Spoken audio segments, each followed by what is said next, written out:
10-მდე დაკავებული გულშემატკივარი და რამდენიმე დაშავებული ფეხბურთელი. ამ შედეგით დასრულდა ტორპედო დინამოს თამაში ქუთაისში. თამაში დუკმაყოფილო ქუთაისის ტორპედოს გულშემატკივრებმა მოედანზე ჯერ ქვების სროლა დაიწყეს, შემდეგ კი სტადიონზე შევარდნენ და დინამოს ფეხბურთელებს ფიზიკურად გაუსწორდნენ.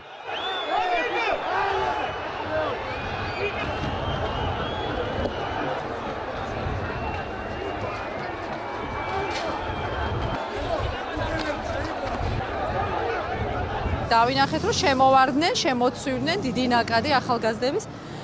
რამოდენიმე სტადიონზე შევარდა, მე 1-2-ს მიყვნენ კიდე დანარჩენებიც და მე რაც დავინახე, ცემეს ერთ-ერთი დინამოელი. ჩვენი მიზანი იყო, რომ ჩამოსულიყავით და გამარჯვება მოგვეპოვებინა, რაც საჩემპიონო ბრძოლაში აუცილებლად წაგვადგებოდა და საბედნიეროდ გავიმარჯვეთ და სამი ქულა ავიღეთ, რაც ყველაზე მთავარი იყო დღევანდელ მატჩში.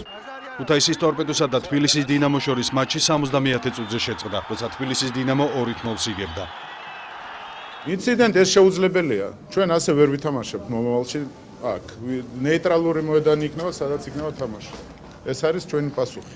არ შეიძლება ასეთ ვითარებაში ფეხბურთის თამაში. ხომ ეს სამარცხვინო ამბავია საერთოდ ქართული ფეხბურთი. ქართულ ფეხბურთს თუ ატარებ, დაცვა უნდა ქართულ ფეხბურთს. დაცვა უნდა ამას. ხო, ამიტომ დამცველი რო არ აკავს ყველაფერი ის არის. ეს არ არის ისე იტყვილა გაკეთებული საქმე. ეს არის სპორტსმენების პირდაპირ ჭაობში ჩაგდება. დინამო თბილისმა ქუთაისის საპატრულო ეკიპაჟის დახმარებით დატოვა. დინამოს პრესამსახურის უფროსის განცხადებით, ჩხუბის შედეგად რამდენიმე ფეხბურთელი დაშავდა. მათ სასწრაფო სამედიცინო დახმარება ადგილზევე აღმოუჩინეს. დავტოვეთ ჩვენ უკვე ქუთაისის ტერიტორია პატრულის კორტეჟის თანხლებით. ჩვენს ფეხბურთელებს სამედიცინო დახმარება რამდენიმე დინამო ფეხბურთელს იქვე გასახდელში ადგილზე აღმოუჩინეს ჩვენი სამედიცინო პერსონალის წევრებმა.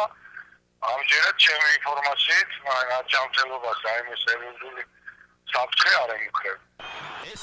მოგვიანებით ინციდენტზე კომენტარი გააკეთა სპორტისა და ახალგაზრდობის საქმეთა მინისტრმა. ლევან ყიფიანმა ფეხბურთის ფედერაციას მკაცრი რეაგირებისკენ მოუწოდა. მისი თქმით, სტადიონზე არ იყო დაცული უსაფრთხოების ზომები.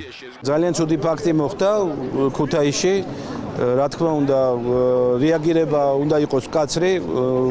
მე მქონდა საუბარი ფეხბურთის ფედერაციის ხელმძღვანელობასთან და მე ვფიქრობ, აუცილებელია რომ მოხდეს ამ ფაქტების შეფასება. იმიტომ რომ წარმოუდგენელია ის რომ გაგრძელდეს მომავალში და ჩვენი მხრიდან რეაგირება იქნება ძალიან მკაცრი.